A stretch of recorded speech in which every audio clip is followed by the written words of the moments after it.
Good evening, all respected seniors, senior faculty, the doyens of the medical fraternity, having a vast experience of yoga and all other specialties. I welcome you all, and I welcome you all the delegates on behalf of American College of Physicians India chapter as the Vice President. Today, in the next 1.5 hours, we will be talking about and we will be learning many things from our stalwarts regarding the holistic health management and well-being for healthcare professionals, yoga connecting body, mind, and soul.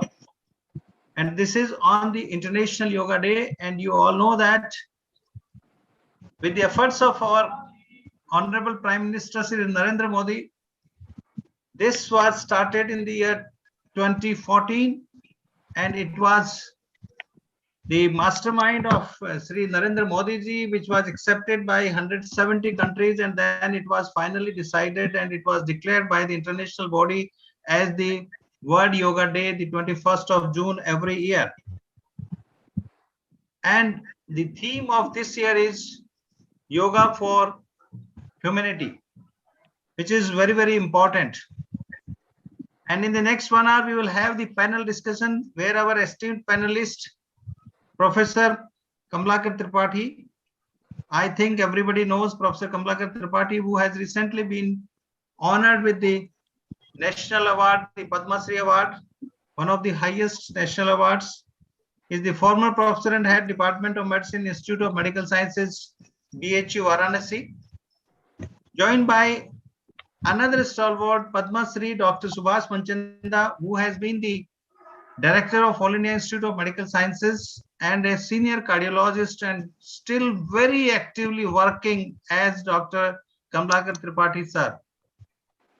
So at present, he is attached to Sir Gangaram Hospital as the senior consultant cardiologist, and he has a lot of studies and a lot of work in the real yoga and medical education, not only education in the cardiology regarding the yoga. And I will request Dr. Vasant Kumar, he is our another panelist. He'll be joining, he has already joined here, but he will be one of the panelists. He is senior consultant, physician, gerontologist, and diabetologist, and at the present time, he is the president, national president of Research Society for the Study of Diabetes in India. And you all know that RSSDI at the present time is doing very wonderful work. So welcome you, sir. And my good friend, Professor Sandeep Rai, who is a senior consultant diabetologist physician from the Mahatma Gandhi Medical College University at the Navi Mumbai. And he's also attached to Apollo Hospital. So these are our 4 worthy panelists, and we will listen to them and we will learn many things from them.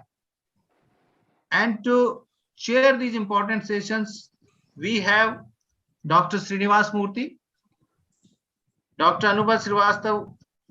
Dr. Srinivas Murthy is the real researcher.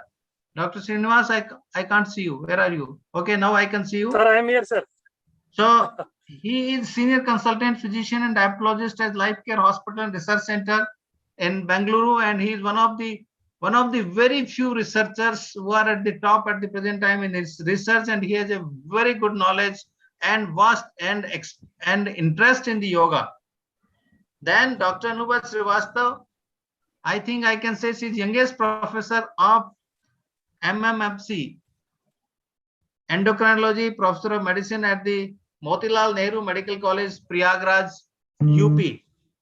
The first hour will be the panel discussion on yoga, and the first thing which I told you earlier, the yoga connecting body, mind, and soul, the clinical evidences, and then after that there will be one half an hour talk by Dr. Shashikant K. Kumbar, who is the yoga and rehabilitation doctor of medicine, MD in yoga and rehabilitation and MSc in the applied psychology, and founder and director of IMWELL Integrative Medicine and Wellness, and he will tell us about what is the science behind yoga.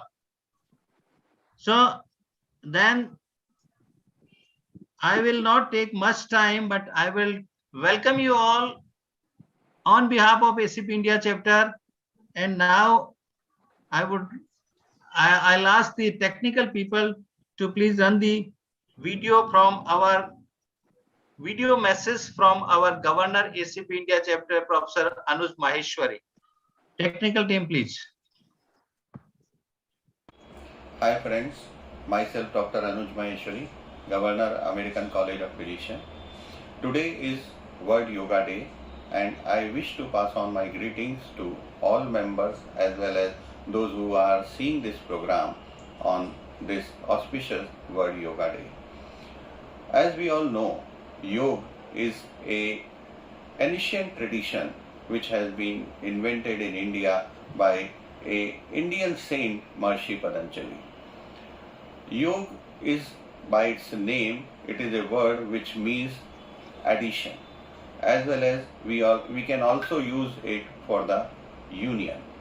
So whenever we try to add our body with our soul, and we try to mind with our soul, and all these three unite together, then the yoga accomplished its goal. Yoga is a method through which we add life to our body, through which we add soul to our body, and mindful ideas can be added to our life, and we also can add years to our age. We can also add health to our life.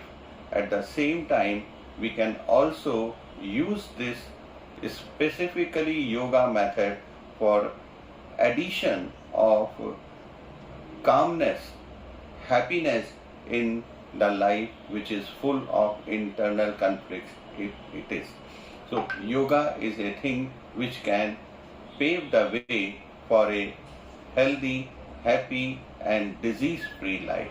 This is a method through which we can achieve the freedom from illness, freedom from sorrows, and develop our life in a better, healthy way. Today's program has been well designed by our ACP team of the India chapter. Especially I would mention Dr. Padma Gulati, Dr. Srinivas Murthy and Dr. Anubha Srivastava, who have designed this program today under the guidance of our Vice President Dr. J.K. Sharma and Secretary Dr. Narsingh Verma and ECP Wing in charge Dr. Amit Gupta. They have invited very good panelists, out of which one is Dr. Kamlakar Tripathi, who is not only a great panelist and great preacher of the yoga, but also our advisory council member and recently awarded Padma Shri for his academic acumen. Apart from that, we have many other personalities as a speaker, as a panelist for today's program, which will be capable answering your all queries related to yoga. I believe today's program will also be benefited for you in adding up the knowledge to your existing information about yoga. Thank you. So, with thanks to Dr. Anuj, our governor, now I take you to the next one, which we are going to start. We will start with the panel discussion, philosophy of yoga and clinical benefits. And then will come the science behind yoga. And to chair this important session is Professor Narsingh Verma, who is Professor and Head Department of Physiology, KGMU, Lucknow, accompanied by Dr. R.R. Singh, who is a consultant physician, diabetologist and cardiologist at Raghavendra Hospital and Heart Center from Jhansi, and Dr. Amit Gupta, who is Director of Center for Diabetes Care in Greater Noida. But the very most important person to whom I will introduce to you is Dr. Padma Sri Gulati. She is the mastermind behind today's program.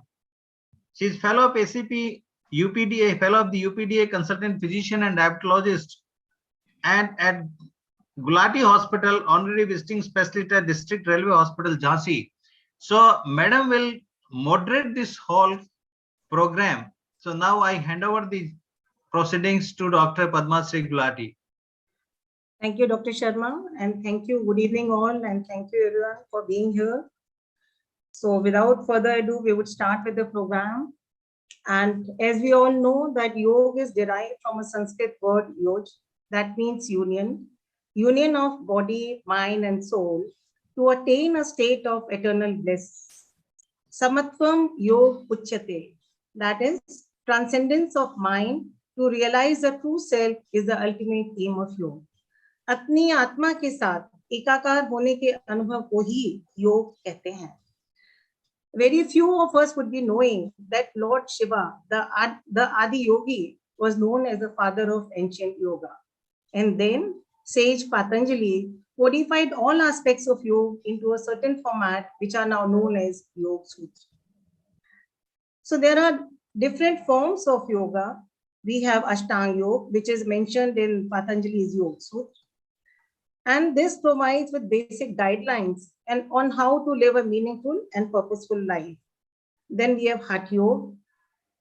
In this, asanas, they occupy an important place and keep the spine, muscles, nerves, and endocrine glands in healthy condition and give strength and vigor to the whole body. It is practiced at a slower pace with focus on the breath, controlled movements, and stretching. Then we have Vinyasa Yoga. This is a form of yoga where transition from one pose to another takes place very quickly. It incorporates variety of postures that engage and strengthen the core muscles. It increases blood flow and works with the cardiovascular system to create heat, thus making it more intense. And Power Yoga is a form of Vinyasa Yoga. Then we have heard about Iyengar Yoga, which is a form of yoga where yoga is done as an exercise with a focus on the structural alignment of the physical body through the practice of asanas. It is done with precision in a proper sequence using props. Sahaj Yoga is where Kundalini is awakened by self-realization. Then we have Hot Yoga, which is performed at 40 degrees centigrade with 40 to 60% of humidity. And the purpose is to increase heart rate for a more intense workout and for the heart to loosen the muscles. Restorative yoga, which is the practice of asanas which are held for longer than conventional yoga to relax body, to reduce stress, both mental and emotional, and this prepares one to do pranayama. And the latest is modern yoga, where yoga is done as an exercise consisting mainly of postures, often connected by flowing sequences, sometimes accompanied by breath exercises, and frequently ending with shavasana. It is this form of yoga or the Iyengar Yoga that has become familiar across the world. So with this brief introduction, I would now start with my first question to Professor Kamlapati Tripathi, sir. So what is Ashtanga Yoga? What are the 8 limbs of yoga for the harmonious development of body, mind, and soul? Dr. Tripathi, sir. Thank you, Dr. Gulati. This is the first commandment when the Patanjali wrote it. The second word, Yoga Chitta Vritti Nirodha, means when you unite with the God, with the Almighty, with whatever purpose you have, every deed you do, Yoga Satsu Karmari, when you do the karma, the deed, the final part of your life, or the beginning, or the middle, or the education, or the surgery, or the routine, at the end of it, you have to unite to the God. Now to command it, to concentrate it, to put into the action, the thought, the process, the action, and the skill together. Your mind, the heart, and the action is to be united together with the Almighty. That's what all it means. Chitta Vritti Nirodha. Therefore, we have 8 components you said in the beginning. And one of the component which starts from the beginning is the component which is called Yam, Niyam, Asam, Pranayam. And this is the Yam means the ambitious, the desire which you start with. And Yam itself has a 5 component. And this is from where I want to give you the guide that these 5 components are to begin with important part. In Ashtanga Yoga, you have the asanas. Today, what we practicing are the asanas, because when you unite or anybody unites and does the good deed, he needs to remain healthy. A doctor cannot become a good doctor until unless he himself is healthy, a warrior, a businessman. And to have that healthy lifestyle, he needs 5 important components to take the, and these are the do's and don'ts. Ahimsa, we all know non-violence. Satya, truthfulness. We know the Asteya, Brahmacharya, and Apigraha. All these 5 components are very difficult to adhere on the modern day text. We have many diseases because of that. Whether it is the central nervous system, whether it is a connection between the pituitary, the hypothalamus, the adrenal, the cortex, and then its connection. So they all control the autonomic nervous system, the secretion of the endocrine and the catecholamine and the cortisol, increasing the immune process. So all these exercises in relation to specific the metabolic syndrome, in relation to the blood pressure, in relation to the psychiatric disorder, they are related with these 5 components. But the background is that until unless we purify, and that is what, who is Patanjali? He is the same person who wrote the Ayurveda Charak. Yogena chittasya padena vacham yatha shariram balam shariram cha vaidyakena yam pam karote muninam pravarar muninam Patanjalim pranjali mat karosmi. Meaning by the way the yoga, you purify your heart with the words and the grammar, you purify your Sanskrit. Padena vacham means the prose, the composition, the way the doctor purifies the body and makes its capacitance. That's what the Vaidya does. The same way Patanjali wrote and prescribed the yoga and the medicine together in the development history of the Ayurveda. And therefore, in Ayurveda, right from the beginning, it's an important component to purify the body so that you can prescribe a medicine according to your tridosh, and then you give that particular molecule to the individual. So to have all this, we need these 5 components to begin with. Then probably we would be able to answer the yoga in right perspective. Next question. Okay. Thank you doctor Tripathi, आपने बहुत ठीक बताया कि अनुशासन द्वारा चित्त का शुद्धिकरण बहुत जरूरी है। इससे पहले कि हम आसन शुरू करें, जो कि स्थिरम सुखम आसनम, दैट इज शारीरिक संस्थिति की स्थिति होती है, and then we begin with an inward journey that involves pranayam, that is breath control, pratyahara, that is withdrawal of senses from the outer world, concentration, meditation, and absorption. So this is how we attain balance between body, mind, and soul. So as we all know, there are 7 chakras in a body, which are Mooladhara, Swadhisthana, Manipura, Anahat, Vishuddhi, Agya Chakra, Sahasrara, and Ujjayi Chakra. And there are many nadis, and mainly there are 3 nadis which are most significant, that is Sushumna nadis, Ida, and Pingla nadis. Ida and Pingla nadis have opposite forces, and the energy flows in both the nadis every 1.5 hours. And when the flow is equal on both the nadis, then the main energy is channelized through Sushumna nadi, which is prerequisite for meditation. So my next question is to Dr. Sandeep Rai, sir. What is Sahaj Yoga? Is it synonymous with meditation? Yeah, thank you, madam. Madam, Sahaj Yoga is, it has its roots basically in the Vedic, ancient Vedic science. As you mentioned, madam, the earliest inscriptions of yoga were Sri Shiva sitting in the prototype pose, and he is the earliest yogi, with Patanjali then later on giving us all the 8 limbs of yoga. Sahaj Yoga deals with it deals with your activation of your innate subtle energy which is located hypothetically, according to our Vedic science and literature and even Patanjali Yoga, in the sacrum bone.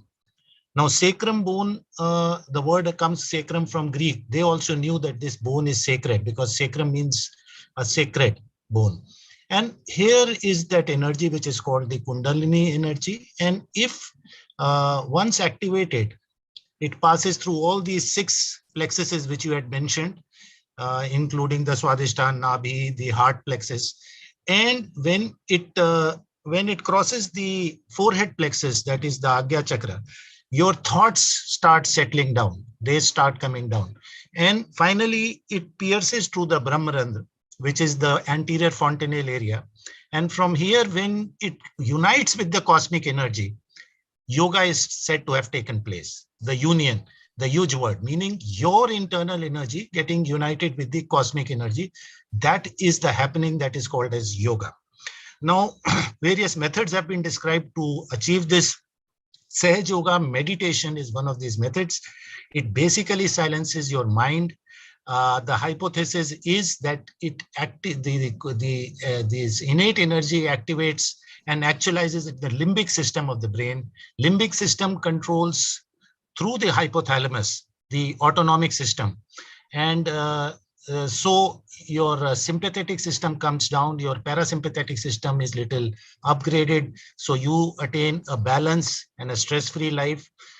And also through the hypothalamus is your HPA axis. So your hormones, cortisol and epinephrine, all these hormones are decreased, and it gives you a stress-free state, a state of mental silence and of less mental clutter. And we have, as doctors, we have seen and researched this for last 25 years. I'm practicing it, experiencing it, and researching it also. Earlier, my father, Professor U.C. Rai, was a principal of Lady Hardinge Medical College, and Jipmer also, HOD in physiology, did researches in Lady Hardinge Medical College on Sahaj Yoga.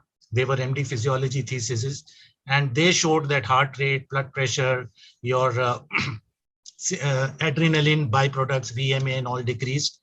And they showed that it decreases the sympathetic system, upgrades the parasympathetic. And then we continued the researches and showed at our MGM Institute of Health Sciences, along with International Sahaj Yoga Research Center in Mumbai, that your heart rate variability increases, your stress decreases, your anxiety decreases. So it has a lot of factors. So indirectly, that Kundalini and its activation, we can't see that Kundalini and that energy, but what we are studying and seeing are the indirect effects in terms of decrease of stress, anxiety, heart rate, blood pressure, and many things.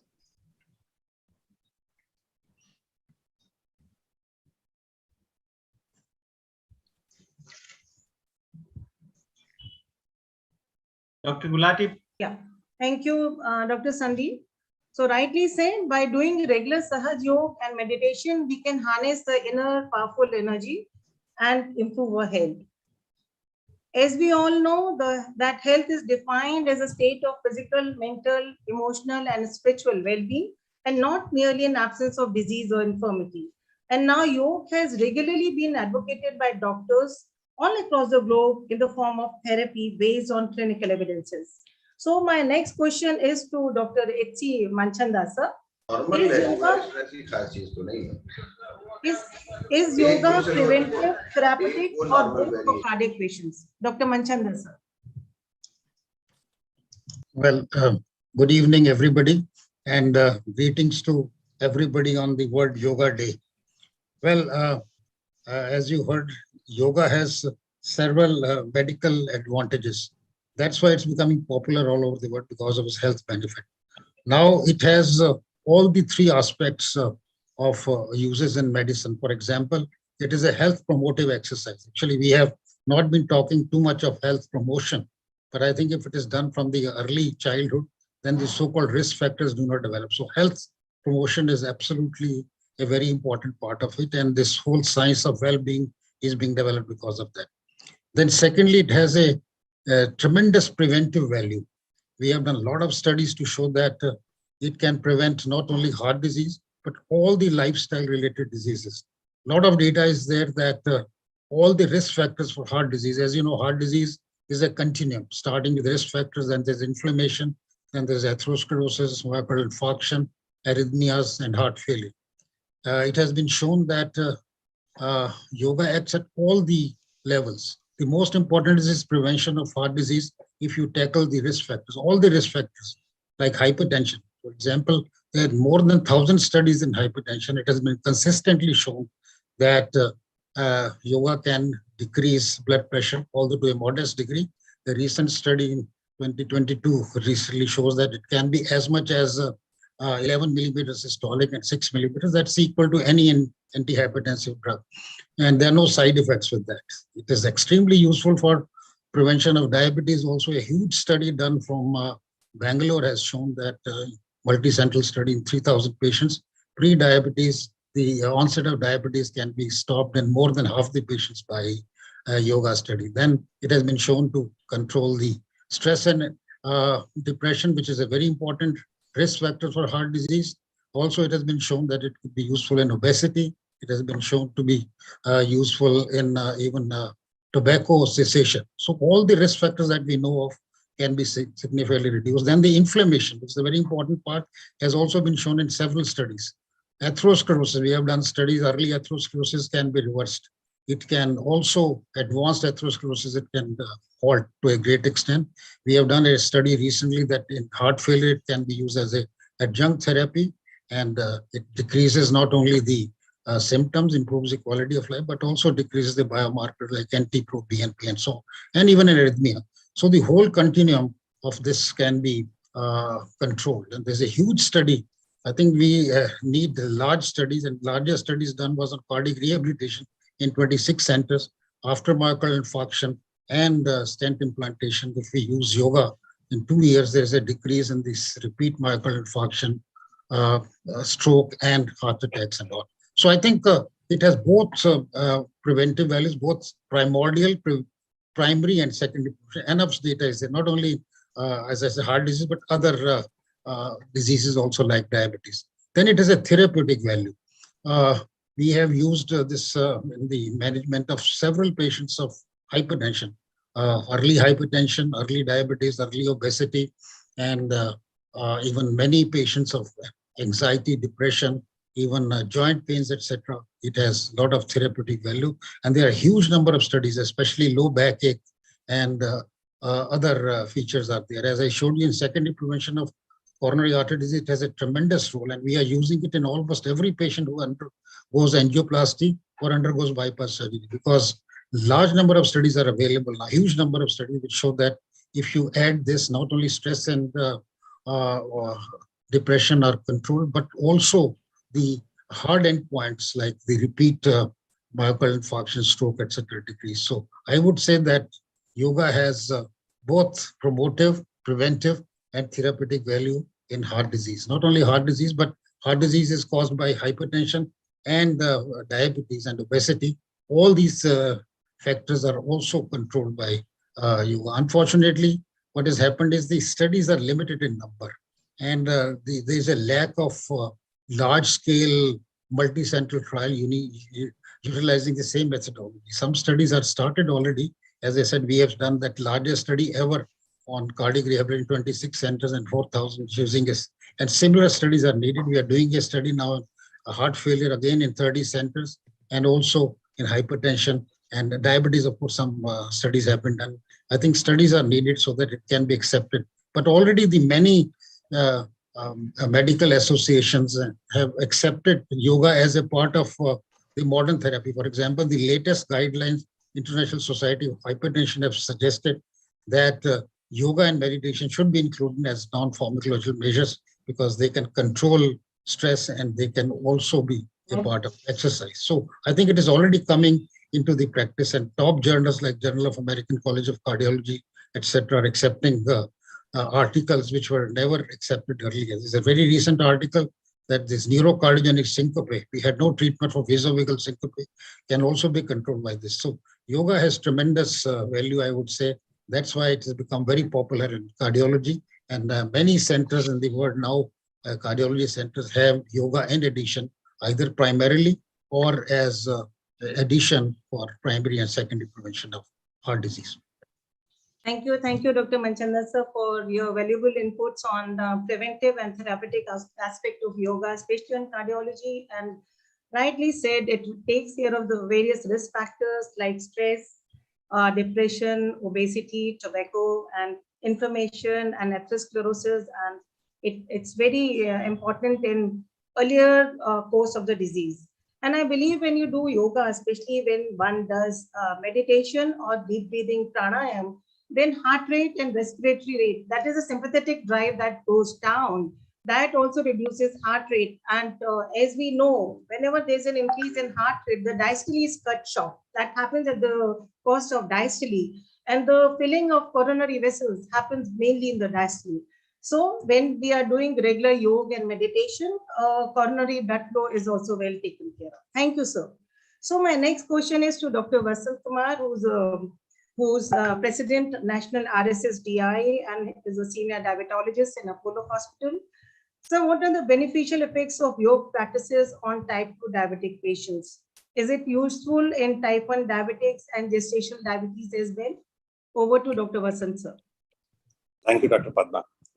It was a very learning experience for me to listen to all the learned panelists who have dealt with various aspects of yoga, the ancient science, as we know, which I'm not going to repeat. And we definitely know the huge benefits of yoga in preventing as well as managing most of the chronic diseases. It is now accepted worldwide. Only thing is we need to popularize it. We need to sometimes see that it reaches our patients so that they are benefited. As all of you have already mentioned, yoga has, as you know, at least 3 components when it comes to practically doing. Whether it's yogasana or hatha yoga, what we call, then the pranayam, which we talk, where the breathing exercises, and the third one, and also very important one, is meditation. So yoga is achieving the physical as well as mental well-being. It's not only controlling the disease, it's, as Dr. Manchanda said, we are looking at and also Dr. Tripathi said, that we are looking at preventing diseases and even promoting good health amongst our people. So diabetes is no exception, being a metabolic disease, being a lifestyle disease, especially for type 2 diabetics. Yoga definitely helps in so many ways, because these 3 components, what is finally important is we have to make sure that the people follow all the 3 components, the yogasana, the physical part of it, because it's so important that it is always done with the rhythmic breathing. So it has so many advantages on the autonomic system, sympathetic and parasympathetic system, and especially on the brain, where today we are talking stress causes so many conditions. So the stress can be relieved with the meditation. So what is important is it also has to be individualized sometimes to our patients. And the most important thing is the person who teaches it, whom we call guru traditionally, has to be one have to learn it from a guru to start with, and one has to follow it on a long-term basis to derive the maximum benefits. As Dr. Padma mentioned, we know what is health. Health is not merely absence of disease, it's a state of mental, physical, and social well-being. And also we add the spiritual to it. So nothing like yoga that can promote health. And coming about type 1 diabetic children, we also have a lot of young diabetics and type 1 who have already passed childhood, and there are also small children. So we need to be attentive and careful in choosing the person whom we promote yoga for their benefit. Certainly yoga has its benefit, and recently some studies are coming out which are showing some of the benefits in the acute phase as well as in the long-term basis about how it improves. Because most of the children, if you know, they are in the growing phase. So it really improves their muscle strength. It improves them to handle their chronic disease where they require insulin. Their mental capacity improves. Their ability to cope up with the disease definitely improves. So in a holistic approach, nothing can beat yoga. But the important point now is we are talking about it, but how do we popularize it? How do we make it simpler, safer for each individual? How do we individualize it? Because finally, actually, sometimes it looks, very immature for us to think for this ancient science. Now we are trying to combine it with the modern science and try to see how we what is called evidence-based medicine. We can't really do it together. We have to accept it. And of course, some studies definitely prove that this is going to be of great benefit. So I think this is a great opportunity that we all have now, And following this, let us see how we further popularize, further make it tailor-made, and see all these three important components of yoga will be useful to our patients to prevent disease and promote health. That's the important thing, Dr. Padma. I think I'll stop it here because we have other panelists to speak. Thank you. Thank you, Doctor. Thank you, Dr. Vasant Kumar. And rightly said, yoga, when it's done in its proper form, it regulates a lifestyle and leads us to lead a disciplined life, and it takes care of stress. And majority of the diseases are lifestyle disorders. So they are well taken care of by yoga, and it's been incorporated based on the clinical evidences that we have now. And we'll be talking about it in the later half of the session. And yoga has been incorporated as a therapeutic therapy, And at times one really gets confused whether to say yoga or yoga, because when you speak in Hindi or Sanskrit, it's called yoga. And now when we are speaking in English, we say yoga. So my next question is to Dr. Tripathi sir again. Dr. Tripathi, we would like to know from you, what is Hatha Yoga and Raj Yoga? And which style of yoga do we refer to when we talk about holistic approach to health and well-being? Dr. Tripathi sir. Hatha Yoga is the yoga, some of the yoga which is directly related to prevention, as Dr. Manchanda was talking about. This is done by the yogis, true yogis, who go to the Himalaya and remain disease-free, virtually free, live in the -40 temperature without clothes. So they set their physiological need and the temperature and the thermoregulator center at a very different level. In Hatha Yoga, you can reverse your abdominal movement, you can clean your abdomen, you can breathe, you can control your heart rate, you can control your respiration, you can bring your BMI to a very, very low required level. You may live for many, many days without food. Hatha Yoga is not for the common person to use it. Sick people cannot have it. It's only for a limited period of time, like in Buddhist culture. There are some disturbances. Can you tell to the organizer to set the speaker? Somebody's talking in between.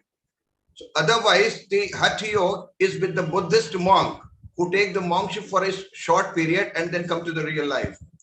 It is with the Japanese also, it is with the Cambodian, all these Buddhist tradition, the Hatha Yoga, and it has achieved a great height in the time of the Takshashila and the time of we have the Buddhist in India, during India rule of the Ashoka Great. At that time, we have like physicians, older physicians who did the surgery on totally without using any anesthesia. And all these surgeons, Jivak is one of the very well-known surgeon who did it. And the contemporary physicians of that time, the Jivak time, during the Buddhism period, 280, they all did it. So Hatha Yoga is primarily from that. The Raj Yoga is that, did you talk about the Raj Yoga? Yes. Second yoga? Yes. Raj Yoga is the one which is in the active life, when you take it for the person who is living with grandeur, who is living with the worldly affair and still is not sick, is in a preventive state, and with all possible diseases affecting to him because he is under stress. He could have a hypertension, he could have a GI manifestation, he could have a diabetes, he could have obesity. So still with all these very close to worldly affair with him, with the food, with the weather, the Raj Yoga means the art of living into the administrative setup where there is a possibility of vitiation of the thought. This is what I quote sometimes, like our Prime Minister, the Janak in the history, Lord Krishna, all these people, they had a transient phase of the Raj Yoga in their life before they went into the Vanaprastha Sanskar. So in Indian mythology, Raj Yoga is a yoga which is kept during your worldly life with your all possibilities of adversities, as well as the goodness, as well as the wealth, as well as the grandeur, and still you do not become sick. And even if you become sick, even your a limb is cut during the war period, you don't bleed that, you don't get shock syndrome, you don't get septicemia. So all adversities, all sickness, all such problems could be taken care of with the Raj Yoga. Thank you. Thank you, Dr. Tripathi, sir, for making the points on Hatha Yoga and Raj Yoga so clear. So my next question is to Dr. Sandeep Rai again. Dr. Sandeep, how did Sahaj Yoga help the patients during COVID pandemics, especially the second wave? Yeah, thank you, madam. Madam, COVID pandemic is unprecedented in modern history. I think we have never witnessed in recent times such a state. I'd just like to say that acute stress is survival. You are going in a jungle, you see a tiger, and immediately your stress system is activated. You are ready to fly or flight. Now that is giving a survival benefit. But when the stress becomes chronic, like in everyday life, then it starts releasing these bad molecules, which are called adrenaline, cortisol, and all these hormones, and starts the destruction of the body tissues and the organs. COVID was one such situation where we were under chronic stress. The humanity was under chronic stress. It was totally unknown what is going to happen. Life was at standstill. People lost jobs. And it was a stress of a kind which people had not experienced, for rich and poor both. Now, Sahaj Yoga did a lot of, help the people a lot, because there were two things. One, as I told you, that with this kind of meditation, which is a mental silence meditation, the stress factor, the chronic stress factor, it took care of in a big way. And so as we know, and all studies had shown that it was decreasing stress. People were calm in that turmoil.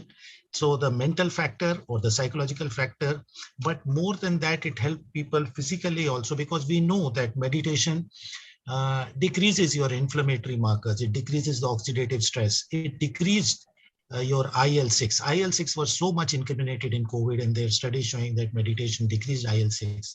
It increased the lymphocyte count, which was again a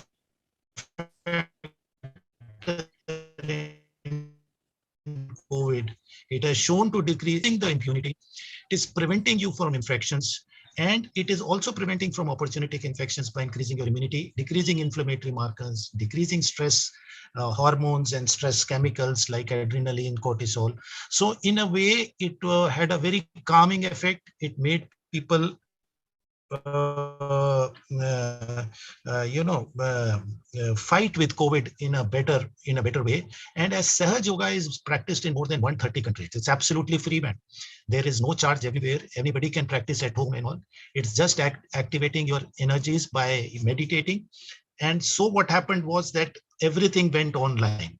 And these programs were such a big success that they have got all records of Limca books and everything, because thousands of people joined in online meditations, Sahaj Yoga meditations all over the world.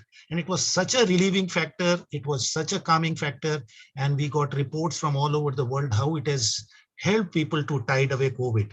And the result is that still the online programs, people are not leaving, and still they are continuing even when COVID in a way has substantially abated. So it had a tremendous benefit in COVID. Thank you, Dr. Sandeep. And I believe we do have neurophysiological proof that despite being in the stressful environment, body remains in the de-stressful state, right? Yes. And that is really improved the quality of life, and not only in patients, but also amongst the doctors during the COVID times.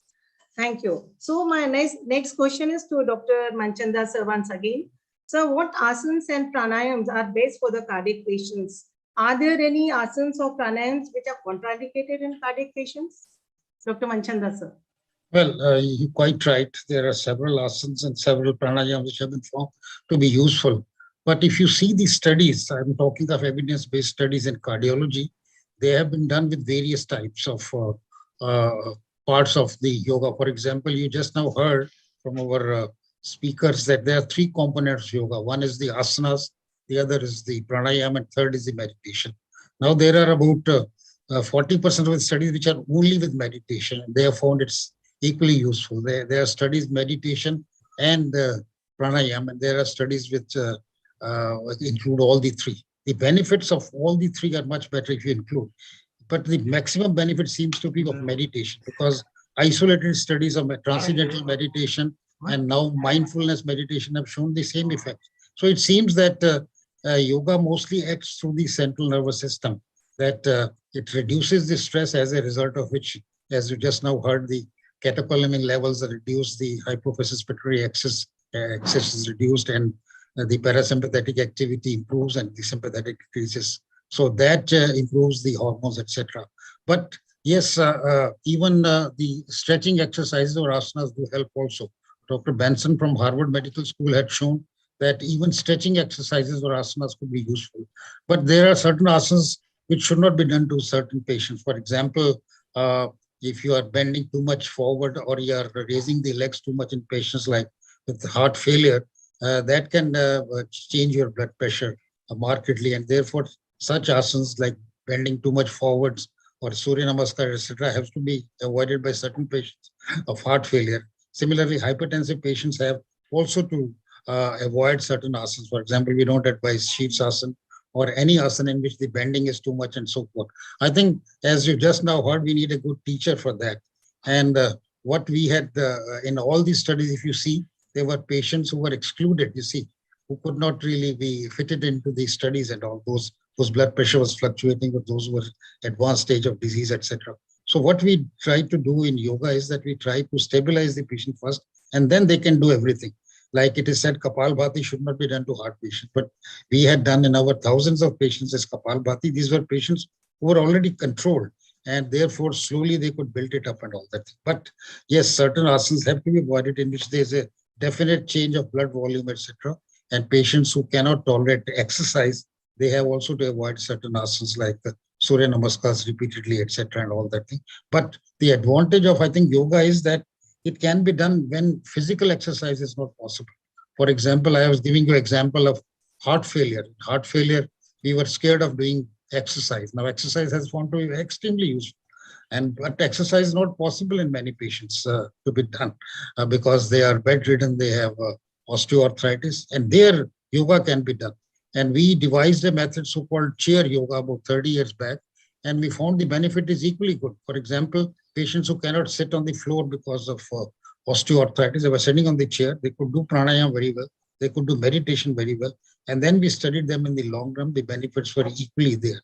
Only thing is, yes, if the joints also move, then you remain physically fit. But if you are physically even unfit, you can do these. So I think meditation has the maximum advantage, then has pranayama, and then there are certain benefits of asanas also. Ideally, all three should be combined. But in a patient with advanced heart disease or hypertension, which is fluctuating, one should avoid asanas in which there is a marked shift of the blood volumes, or there is an increase physical activity, so that catecholamine levels are not increased. I must tell you here that yoga is not a few asanas. We have defined it as a complete way of life in which a person remains physically, mentally, and you heard now, emotionally and spiritually active. But I have called it a lifestyle polypill. This is the only method in which you can control your diet. Sattvic diet is a part of yoga.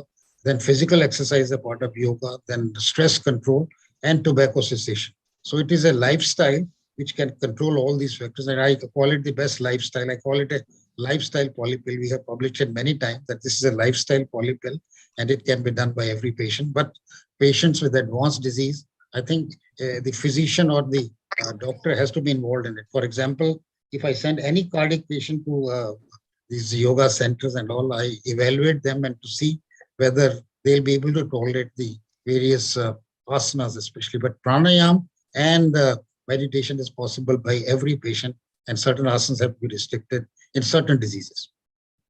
Thank you very much, Dr. Machanda sir. You have made a very important point, and I think all of us should note it down that patients who have an advanced cardiac disease, they should do yoga under supervision of the doctor. I mean, it's not on, they should not just blindly follow, because it's become so rampant these days. You see a lot of gurus coming up and, you know, they say they can teach you yoga, but then yes, they have to be in touch with the doctor. And rightly said about chair yoga, because with age, we see a lot of people who are not able to sit on the floor and sit in Vajrasana, and so and they are equally benefited. So that's a very positive sign for such patients. And yes, yoga, of course, it's a lifestyle pill. Very rightly said. I really like the word lifestyle pill. Thank you, sir. Thank you so much. So before we finish a session, one last question to Dr. Amit Gupta, who's an ardent follower of art of living. Dr. Amit, are you there? Yes, Dr. Padma, I'm there. Yeah. So I just wanted to know from you, how does Sudarshan Kriya differ from the traditional way of practicing yoga? And does it have any added beneficial effects over Hatha Yoga or over the yoga that has been advocated by the old rishis? Thank you, Dr. Padma, for asking this question. And not only myself, I know you yourself is also a very regular practitioner of Sudarshan Kriya Yoga and other practices. So I would just like to say that all the eminent speakers here have highlighted different aspects of yoga. So yoga is an umbrella term. And yoga is simply not yogasana. So two things should be clear, that it is not yogasana. And Dr. Vasant Kumar has already pointed out that it has to do with mind, body, and the other aspects. Spiritual, it has a spiritual connection also. So Sudarshan Kriya is more of a breathing technique, you can say, in terms of if you define it scientifically. And it incorporates other yogic practices also. And it helps you in connecting and attaining the level of, it helps you in attaining a higher level of connection with the consciousness. And it helps you in, it is also helpful in medical disorders and other clinical disorders also, because there are more than 200 research papers which has been published on Sudarshan Kriya Yoga alone. And they have been there for almost all the chronic diseases. And they have shown that these kind of practices can actually benefit. If you remember last year on this International Day of Yoga, we had the blessing of Gurudev Shri Shri Ravi Shankar, and Dr. Kamlakar Tripathi was also there. And along with Dr. Anuj Maheshwari, we carried out the conversation with him. And he was with the ACP India chapter on this platform itself for half hour. And millions of people actually watched that episode. So I think it is of great value, and it is different from yoga asana, but it is something which gives you a holistic approach to yoga. Thank you, Dr. Amit. I think everything is given in a capsule form, and it's very good for laymen who don't have much of a knowledge about insight into yoga and all. And it's more about when you do it, you see the difference yourself. And I believe they've done a lot of studies in AIMS, because when we had done the first course that my sister-in-law had started in Jhansi way back in 2000, and her aunt Tripta Dhawan, she was here with one doctor from AIMS, and we had done Sudarshan Kriya, the basic course here in Jhansi. Thank you very much. So now, before we finish with the panel discussion, and we are remaining with 3 minutes, I would like to thank all the panelists for very important insights into the topic. Dr. Kamlakar Tripathi sir, Dr. Manchanda sir, Dr. Sandeep Rai, and Dr. Vasant Kumar. Thank you so much. And now we begin with the second session on clinical evidences in favor of yoga, that is the science behind yoga. And I hand over the stage to Dr. Srinivas Murthy. So it's all yours, Dr. Srinivas Murthy. 3 minutes before. We really appreciate, ma'am, and that's the part of our yoga. I think all of us are systematic, well-disciplined, that's what we say. And thanks to all the doyens in the field of medicine, Kamlakar Tripathi sir, Sandeep Rai sir, and Manchanda sir. And so far we had the holistic approach, of course, philosophical also a little bit, but definitely today is an evidence-based era. I think in this evidence-based era, we want evidences, proof, RCTs, or real-world data to support our claims. Though it is age-old, it's a part of our tradition, yoga, I would say, and including myself, we practice it very judiciously, religiously every day, and that is what keeps us, hale and healthy, both mentally and physically. I think now let's move on to a very interesting topic, a very innovative kind of a topic, with by a self-starter, self-motivated youngster who is a first MBBS doctor to do a MD in yoga and rehabilitation in the world. And that's the specialty of Dr. Shashikant Kumbar.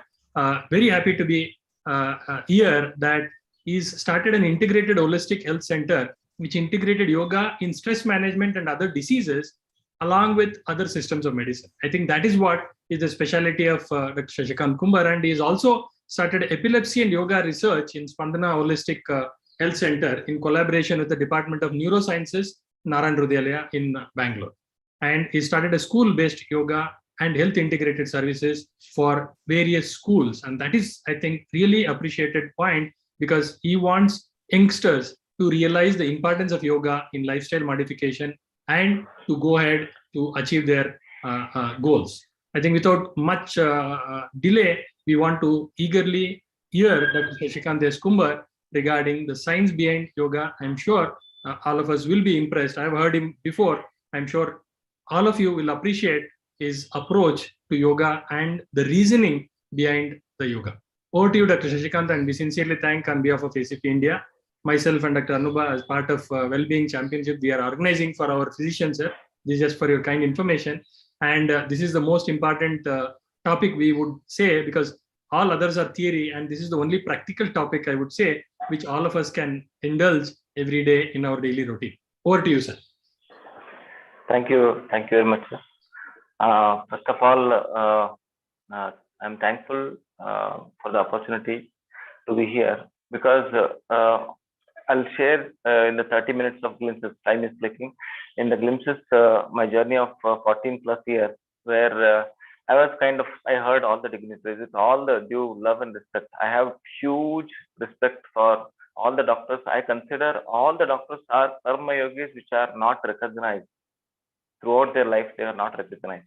So each one of the doctor, whatever is field, whatever specialty, each one of them, I see them as a Shri Ravi Shankarji or any other senior dignitaries, because the entire life itself is a complete sacrifice.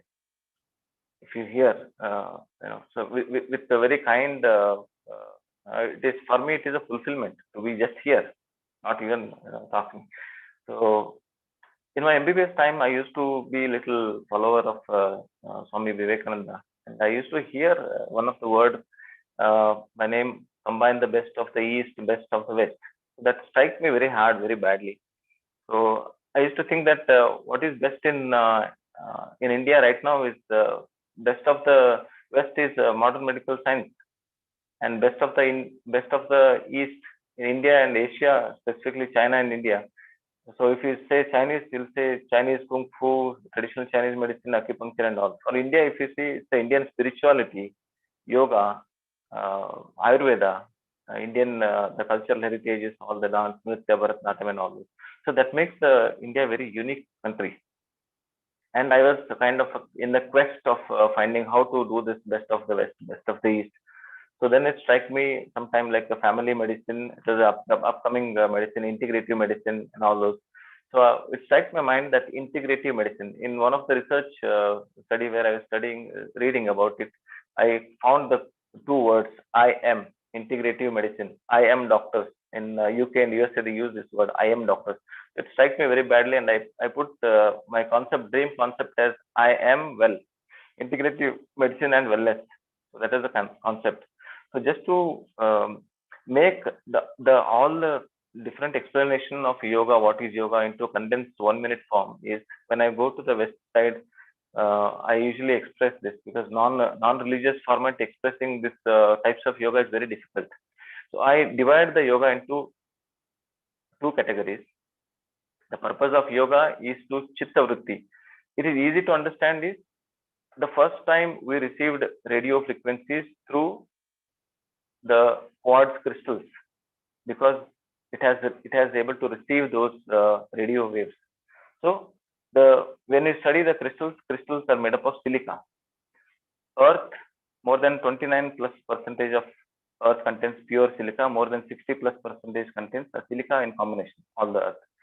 So crystals have a uniform structure, like yantras, mantras, you see yantras, uniform structure.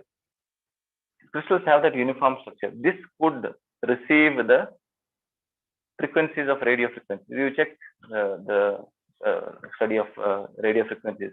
Similarly, if me as a person, if I purify my mind, my body, and my being to the extent that chitta vritti, chitta nirodha, or chitta shuddhi, in easiest term, for me as a person, my body type, my genetic tendencies, to the best of the abilities of plus and minus, like oncogenes, all those other good and bad together is what it defines what will get disease, not get disease.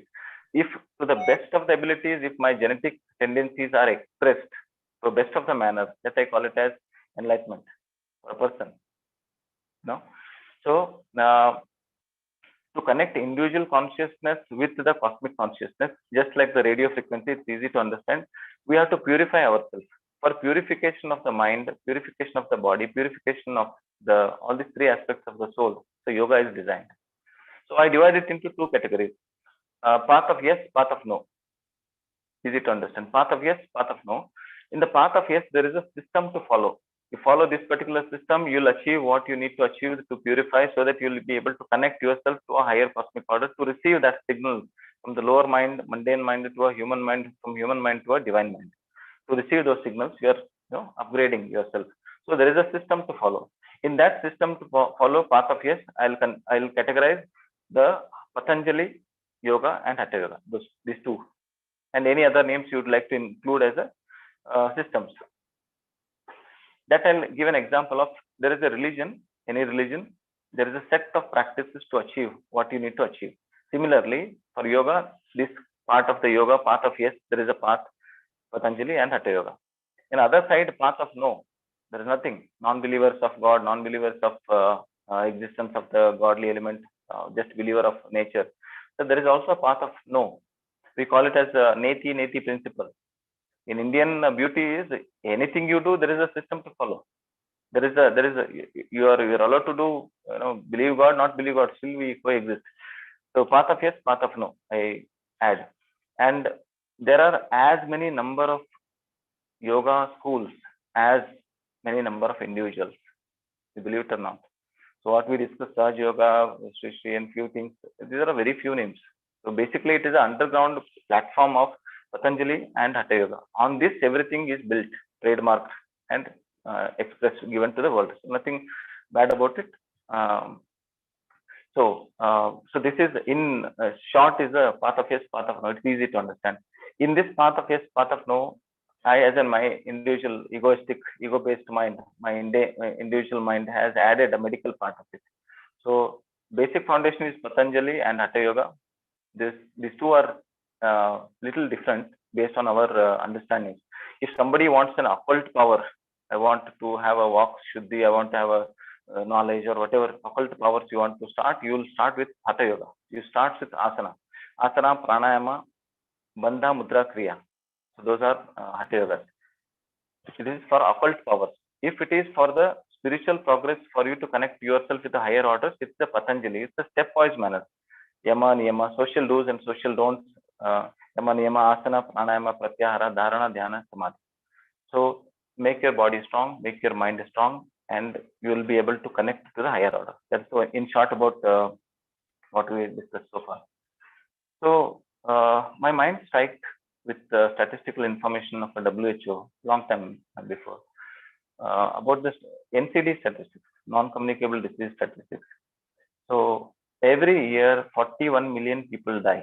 So this is what statistics about WHO, and in that statistics, the 70% of the deaths are only because of 4 categories of disease. It is very, very striking. Most of us, we as a doctors, we focus so much on the disease. Once the disease comes, we start working on it. But there is so much more to do. With that also, I'll give a bit of statistical information. These 4 categories of disease are considering more than 85% of death in middle-aged people. So those 4 categories are, first one is the cardiac, hypertension, myocardial infarction, all the cardiac related, congestive cardiac failure, and all the related groups of diseases. Cardiac first. Second one is cancer, all varieties of cancer. Third one is COPD, chronic obstructive pulmonary disease. Fourth one is diabetes. Just these 4 diseases institutes 41 million deaths per year. It's a huge staggering statistical data. And second data I should add is National Institute of Health USA have changed their idea towards integrative medicine. They used to, just conventional medicine used to go on, and they have seen a huge upsurge in the usage of alternative medical systems or complementary and alternative medical systems. CAM. They made it as CAM, complementary and alternative medicine. Amongst those CAM therapies, the top 10 were yoga and Ayurveda were top 10. Top 1 is, of course, is acupuncture and all those things, but they give a lot of statistical research with data.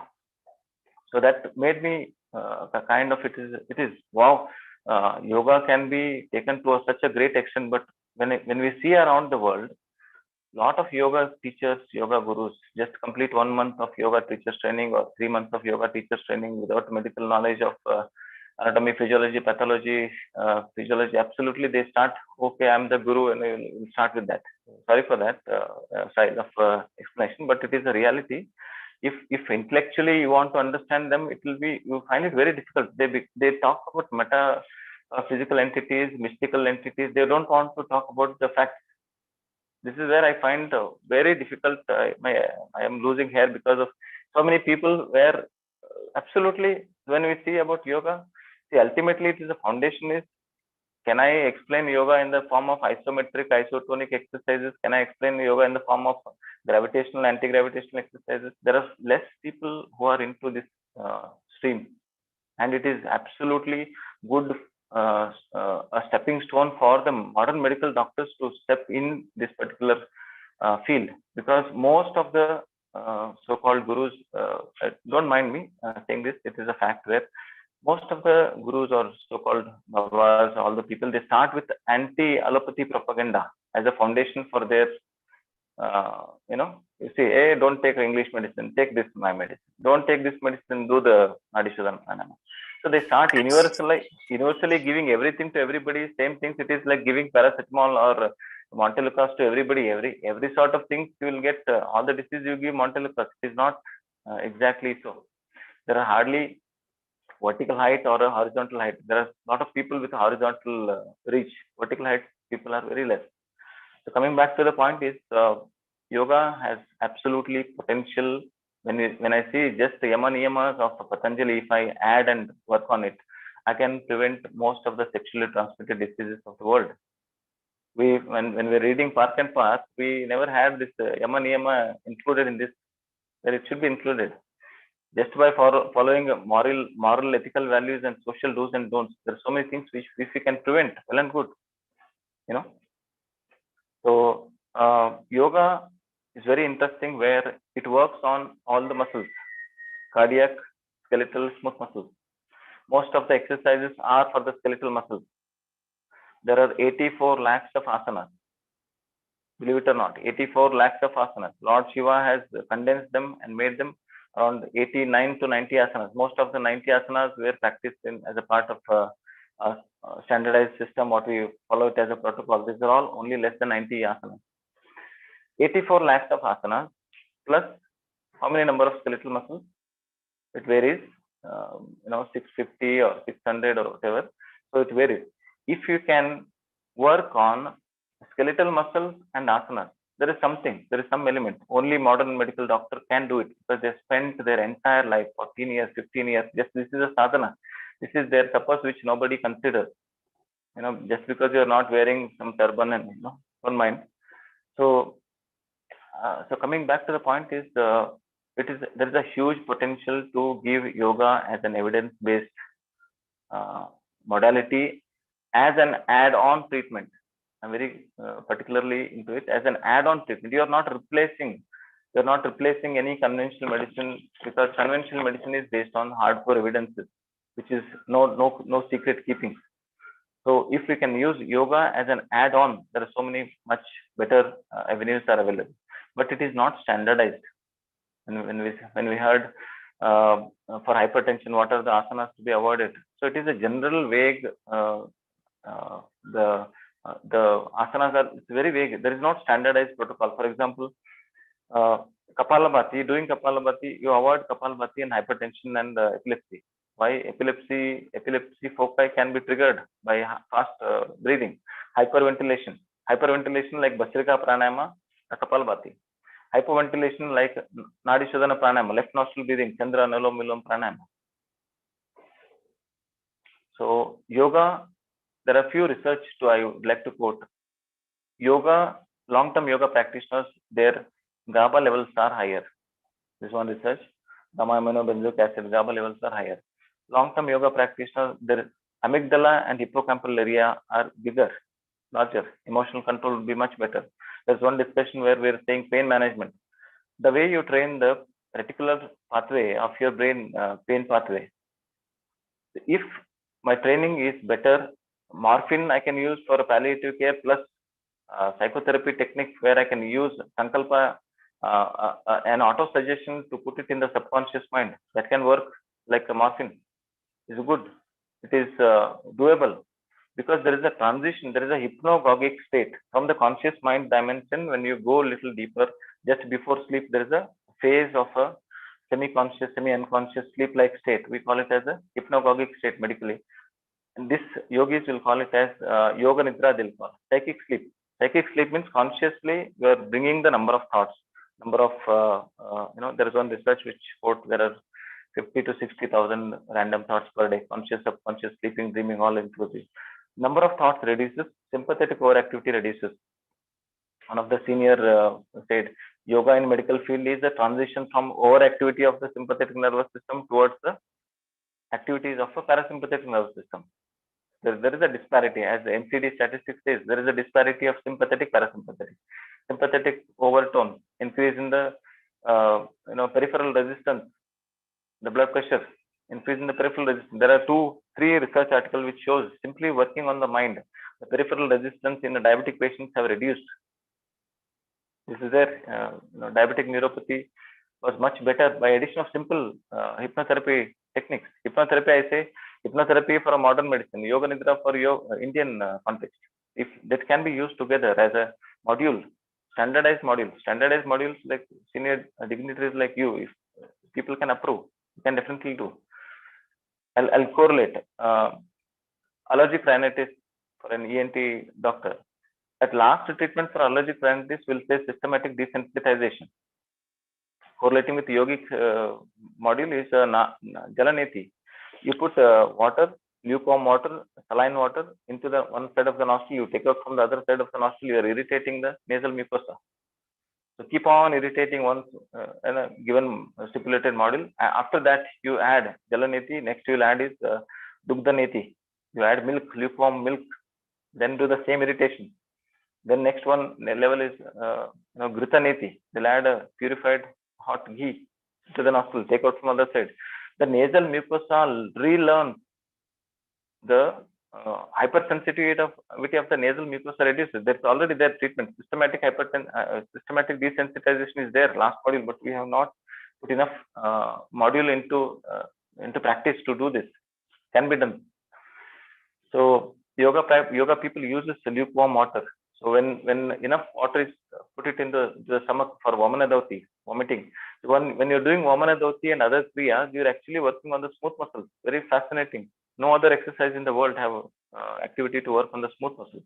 Ultimately, to achieve voluntary control over the involuntary nervous system is an idea where you consciously go into the subconscious mind. From the subconscious, you connect it to the intelligence which is working, governing the body. If you're able to grab that knowledge, you will be able to connect with the higher order easily. If you can tap that, then if that higher order comes in, the complete activation of your genetic code will be the enlightenment. So thalamic relay station were bigger in the people who are meditating. I quote 3 doctors which were very greatly influenced my mind is Dr. Tony Nadir, who was a successor of transcendental meditation, first ever yoga and Ayurveda research activities. Maharishi Mahesh Yogi has been awarded 90 kg gold of his body weight. A physician getting a 90 kg gold for his work on Patanjali Yoga Sutra, where he beautifully correlated. I see, wow, what is this kind of? He beautifully correlated 4 padas of Patanjali to the lobes. Each Salkai and Gaire, they'll correlate with one sutra. So this is most fascinating integrating point between the mystical aspect of the yoga, which we think, oh, what is this? To a logically including ability to influence to left side, worldly people, scientists and thinkers, to make it, wow, okay, what is this kind of? Dr. Tony Nadir. Second is Dr. Mehmet Oz, who is a cardiothoracic surgeon who teaches yoga, and he uses pomegranate juice for his patients, cardiothoracic patients. He's still alive. As Sir was also mentioning, Dr. Herbert Benson, one of the greatest work done by Harvard medical doctor towards yoga. Greatest contribution is Harvard medical scientist Dr. Herbert Benson. The release of nitric oxide in the endothelium will induce a system called as the relaxation response. I recommend his book, The Relaxation Response. He first worked on Tibetan monks. So those Tibetan monks were doing Hatha Yoga, which was derived from the Indian tradition, which has drifted away and taken it out and given back to us as mindfulness breathing, mindfulness meditation, mindfulness stress breathing technique from the Western side. But it is already, if I give you a correlation, scriptural correlation, first sutra of Vijnana Bhairava Tantra tells about breath awareness. The breath awareness was practiced by Buddha, who was a non-believer of the God. I love him because he was a scientist, like us, all of us, non-believer of God. Then he was enlightened. This is most acceptable part to the outside world, because without any medium or a symbol or religious identity, he could explain to the world how best the path can be achieved, those 8 teaching methods and noble paths. So my correlation is the mindfulness breathing technique is there in the Vijnana Bhairava Tantra first sutra. All the gurus, bigger gurus, will never tell us is hyperventilation techniques derived from Vijnana Bhairava Tantra, where the Lord Shiva, ancient Adi Yogi, as we were mentioning, teaches 112 meditation techniques to his wife Parvati. So Shiva is a universal consciousness, pure consciousness. Parvati is the nature, Prakriti and Purusha. So it's an debatable context where, so this is already there existing. 112 meditation technique, add on breathing technique. Make a permutation combination, 500 plus meditation technique you can make. Choose one of them, name some particular name, trademark this, you will become guru fast. After another 10-20 years, you'll see me growing all the beard and all. Sorry for that. Yeah, so coming back is yoga is beautifully used if it is in the right hand. So this is my appeal to a medical field, where simple practices. Why can't see in our case? After the complete medical history, I'll give each patient. I'll give hospital anxiety depression scale, HAD score, validated score system, GHQ, general health questionnaire, and all the questionnaires which are there used in psychotherapy, psychology. Why can't we use for back pain? Epworth sleep scale, Beck's inventory, anxiety inventory, Beck's depression inventory. Why can't you use as an add-on medical history plus addition of the questionnaire, which tells about the quality of life, QOL, epilepsy, quality of life in epilepsy, example. So ultimately, if we are in sync with the Yama Niyamas, or if we are in sync with the Brahmi Muhurta, if we say wake up in the Brahmi Muhurta, it might be what they are saying is you get up little early, where the hypothalamo pituitary adrenal axis is working better. Hypothalamo pituitary thyroid axis is working better. Hypothalamo pituitary other axes are working better. So that is the time where the hormone secretion is much better. If I correlate Western psychology and Indian psychology is nothing but Patanjali Yoga Sutra. Nowhere in the entire world, there is a description about how the mind works, how the modification of the mind, how the mind can be increased to a supranormal mind, higher mind. So there is nowhere else, no other scripture except for Patanjali Yoga Sutra. We never know it. We being modern medical doctors, we rely on the psychotherapy. Yes, it is good only, nothing bad. But psychotherapy understands pathological mind first, without understanding the normal mind. If I say cognitive behavioral therapy modules 1, 2, 3, 4, 5, if I can incorporate the Indian systems, it's a little bit correlation. If I can do that correlation, it's absolutely, we can derive a lot of scientific evidences. They're already there. You can still derive much more. I'll just give a pause. Where speaking in front of such a big dignitaries, for me, I feel, like Arjuna, Arjuna, dry mouth and all those. There is absolute sympathetic overactivity. It is, fine. So there are so many somatic symptoms. You believe stress is more. There is increase in the gastrin secretion. Gastrin increases the hydrochloric acid. Hydrochloric acid causes gastritis or esophagitis. We as a doctors, we give antacid.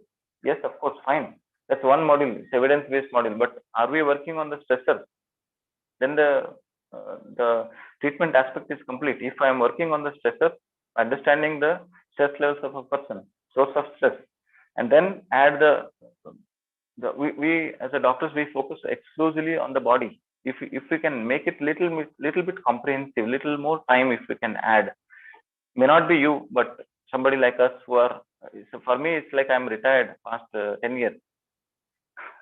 After 2010, I decided not to work.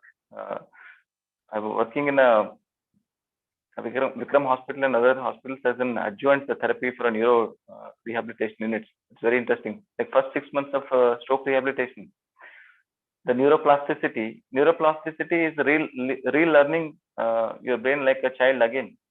How much time we need to dedicate and give. Neuroplasticity is a great science. Yoga can be used as a module for neuroplasticity. It's the greatest module for neuroplasticity. So all this relaxation technique, instant relaxation technique, deep relaxation technique, I teach more of a Jacobson's progressive muscular relaxation technique. Because when I teach Western things to India, Indians usually will accept easily. So Jacobson was a Canadian physician very much interested in yoga. Then he designed the module which he uses 5 seconds of contraction of muscles and 5 seconds of relaxation. It is a biorhythm change. You're slowly changing the biorhythm of the body. So body is relearning. If I use for all the hypertension, I use the JPMR technique 40 days continuously, 19 minutes of practice. So JPMR for the people who want the scientific one. So Yoga Nidra exclusively focusing on the hypertension. We'll design and give it to a patient based on their style. What is their body style? What is are they endomorph, ectomorph, mesomorph? What is their mind state? Are they fast thinking? Those are additional things. In little correlation with Ayurveda, Ayurveda says Vata, Pitta, Kapha for the people. Modern medical doctors will say, Vata, what is this Vata, Pitta, Kapha? So I correlated with, when I go out, Vata is a kinetic energy, Pitta is a thermodynamic energy, Kapha is a potential energy.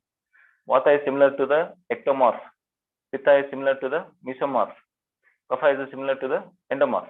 So there is gross correlation you can do, correlation. The thin-built person, mind will be very fast, number of thoughts are fast, somatic symptoms will be more. The psychosomatic symptoms are common in the person who is thin-built. Hair loss will be little common in the person who is thin-built. So it depends. So you can, if this kind of correlation exists, it is hypothetically we are talking, but there is a certain amount of evidence at the background. It makes a wonderful contribution. One doctor doing one research in their lifetime. So senior dignitaries like you, just small fellows like me, who you should consider me as only MBBS doctor. Where I love to work with. So there is one. I want to quote one research article by Dr. John Ebenezer, who is my best friend, PhD doctor, who is a Guinness Book of World Record holder for orthopedic. You find out. He quoted fracture healing with pranic energization technique. PET, pranic energization technique. Fracture healing duration was reduced from 6 weeks to 4 weeks. Research is there, find out.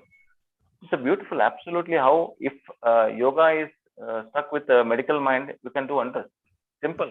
Your patients are waiting, 30, 40 patients are waiting. We'll give you questionnaire, HADS questionnaire, whatever, back pain questionnaire, diabetic questionnaire, somatic symptom scale.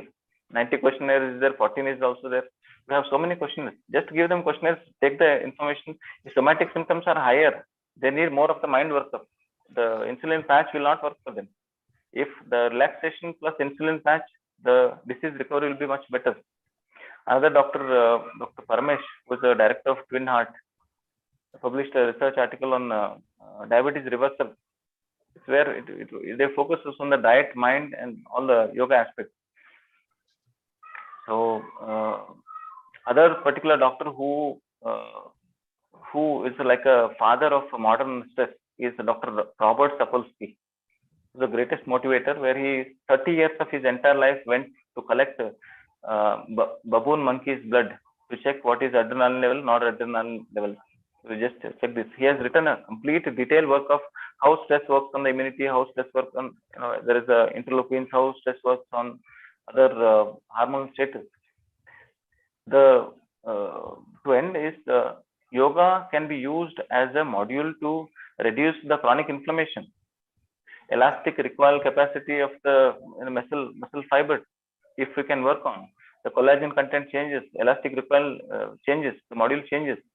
If I use yoga as a tool to telomerase, is there anything by doing particular style of yoga, XYZ medical yoga, if I say medical yoga, XYZ yoga, by doing that, if the telomerase is better, if the telomere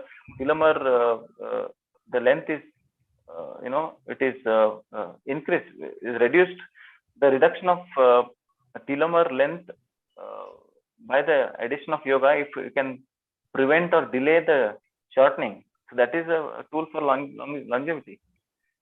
So there are so many thousands of simple tests like galvanic skin resistance meter, and do the simple Nadi Shodhana pranayam. If I am adopting Namaskar Mudra, I put lot of efforts on this. Simply joining hands together, both hands together, I say there is a hemispherical synchronization. Why? The number of receptors are maximum in your hand. Motor homunculus, sensory homunculus. Number of receptors are maximum. Hand is the second organ after the face for the communication. Most of the Hindu or Buddhist philosophers uses mudras. Mudras, by adopting certain postures or Jnana Mudra, all the mudras, there are 729 mudras. All those were lost. Most of the books were lost. So, number of receptors are higher. Are you connecting, channelizing any psycho-neural channels by adopting something? Maybe, we do not know. If I do some certain mudras and check what is the functional brain MRI, is there any dopamine, lightning of the dopamine different in certain mudras? We need to do. If there is a facilities available, I'm willing to run around each doctors and meet. So, this is just a love of yoga and a concept of integrative medicine where a doctor teaching yoga makes a huge difference.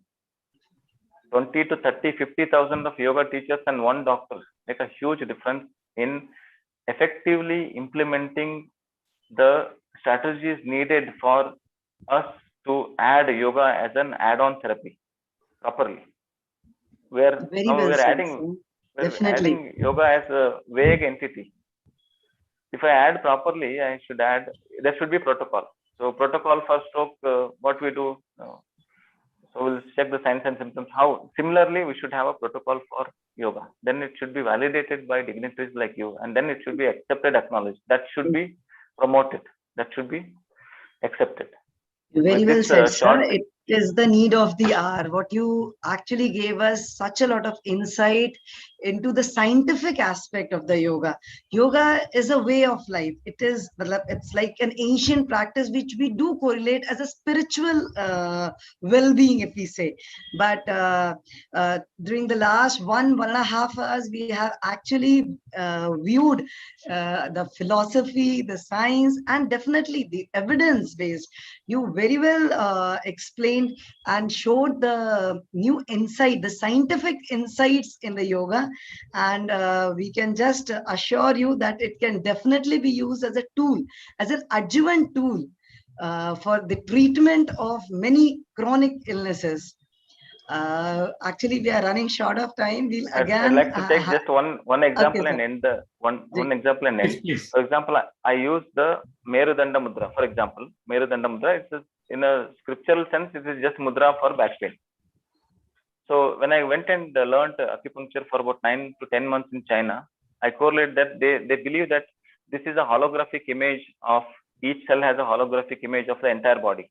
When I do a hyperextension of a thumb, I am sending the stretch reflex. My left brain is understanding the stretch. There is an overstretch happening, and because of this overstretch, the pain receptor reticular system is working in a certain way. It is forgetting the back muscle spasm. It is forgetting the trapezius muscle spasm. It is forgetting rotator cuff issues spasm, and it is focusing on this. So certainly for some time, endorphins, enkephalins are released to a level where you feel the pain is relieved for a short while because brain is focusing on this. Because again, coming back, stretch is there, number of receptors are more here. There's something brain is overthinking. Thumb has the biggest area in the motor cortex. So this is how I use certain aspects. When you use anything, thumb is majority used in most of the mudras. Maybe scientifically, the thumb has the biggest area in the brain.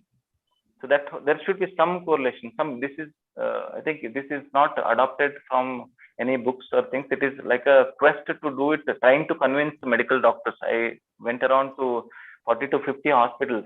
One of the hospital management said very clearly that you want to prevent disease. You want patients not to come to the hospital. Our strategy is different. We want patients to come to the hospital. So this strategy will not work. No. Thank you. With this small platform to share my small views in front of the august audience, I'm extremely thankful for this simple opportunity. Thank you, sir. You have been able to enlighten so many minds, so many legendary people here. And definitely, this should be the focus today. We actually should follow the path where we can use it in the modern medicine. It should not be talked about only as an ancient or a spiritual medicine, but definitely in the scientific medicine itself.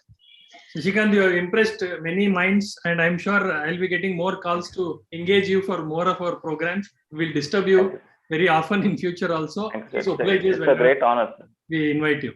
And it's the greatest honor the past 10 years. It's the greatest honor for me to just to sit in front of you itself. It's the greatest honor. It's our pleasure and honor, sir. Thank you. And only thing I didn't like, you're talking about a tall, thin person with less hair. So that's the only point I didn't like about. No, that is the example. Describing about me. No, that's about me also. That is an example. And Verma sir is another person who works in chronomedicine, who is our secretary of ACP, and he will be very impressed. I'm sure he will call me after the program is done, and he will inquire about you because he's literally a father of chronomedicine in our country, and he's waiting to give a vote of thanks. Verma sir, we'll invite sir. Yeah. Over to you, sir. I'm sure you'll have some pearls of wisdom for us after Dr. Shashikant Kumbar's lecture, and of course, all the panel discussion we had earlier also about yoga. Over to you, sir. Thank you. Thank you for giving me this opportunity on this very auspicious day. After all, everybody will agree that yoga has a substance. That is why 172 countries have agreed to this ancient Indian, I will say, method. And they agreed for International Yoga Day. 172 countries. Without any evidence, it's not possible.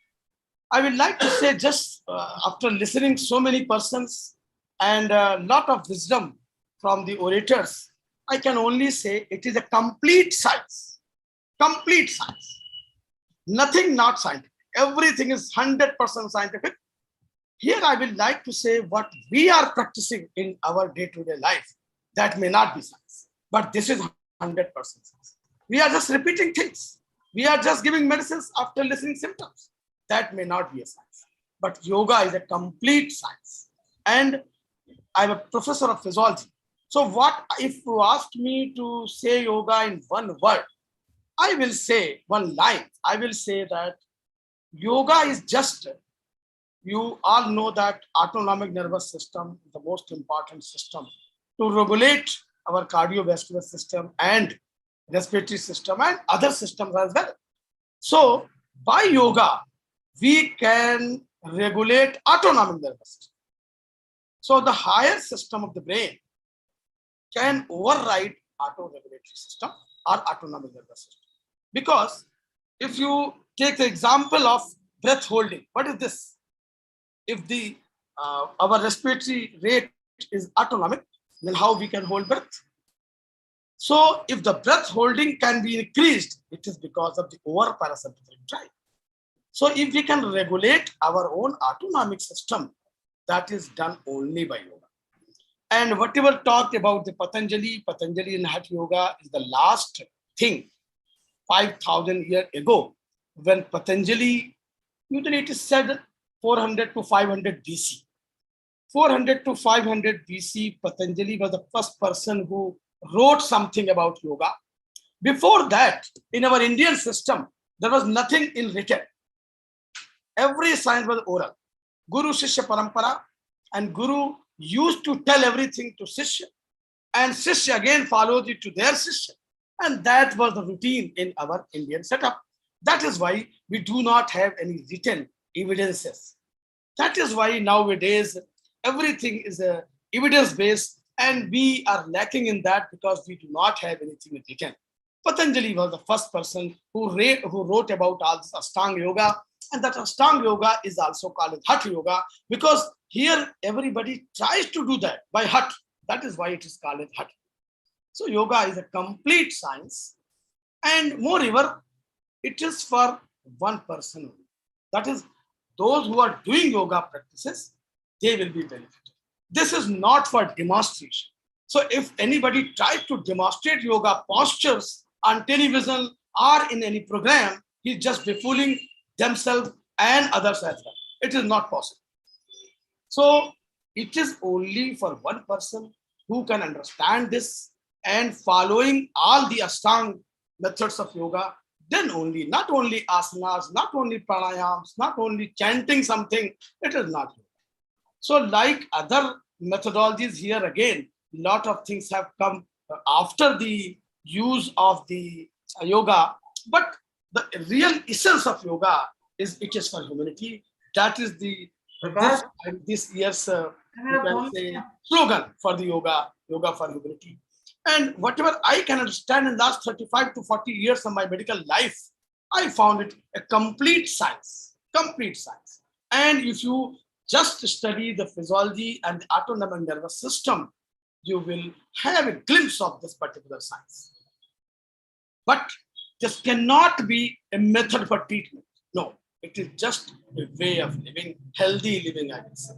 So it can help, like other methods can help us to become healthy, but it cannot replace any medicine. So very beautifully explained by our speaker that it is in the CAM. It is part of that, not the just because it is a method of treatment. No, it cannot treat diabetes, it cannot treat hypertension, it cannot treat coronary artery disease. No, that is cheating. It is just helping us to have good health and remain healthy without getting the illness. So I will like to say this, that is a complete science, and one had to understand this and believe it. Then only one can get the help from it and can be benefited from out of it. Not selling the yoga. Most of the harm to yoga has been done by the sellers of yoga, those who are very, very commonly seen on the television, on the various fronts, on the social media, any media, giving some videos, YouTube videos.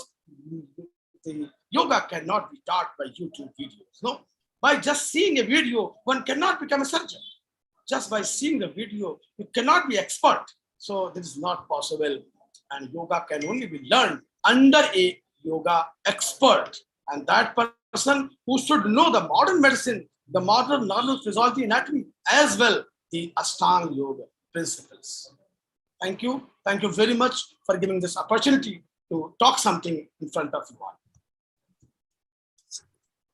Thank you, sir. Dr. Padma, ma'am. Any closing remarks? Yeah, thank you. I would like to thank all the panelists and speakers and chairpersons, and I would also like to thank Dr. Verma. You missed the initial session, panel discussion and yoga. We had very interesting points, and we really missed you during the initial session. And I'm really grateful to Dr. Anuj, Governor of ACP India chapter, for trusting in me and in my capabilities to carry on this program. Thank you very much. Thank you. And Thank you. Thank you, at the last, I would like to thank RX Events team to conduct it so well. Thank you. Thank you. Pranam. Good day. Good day. Thank you.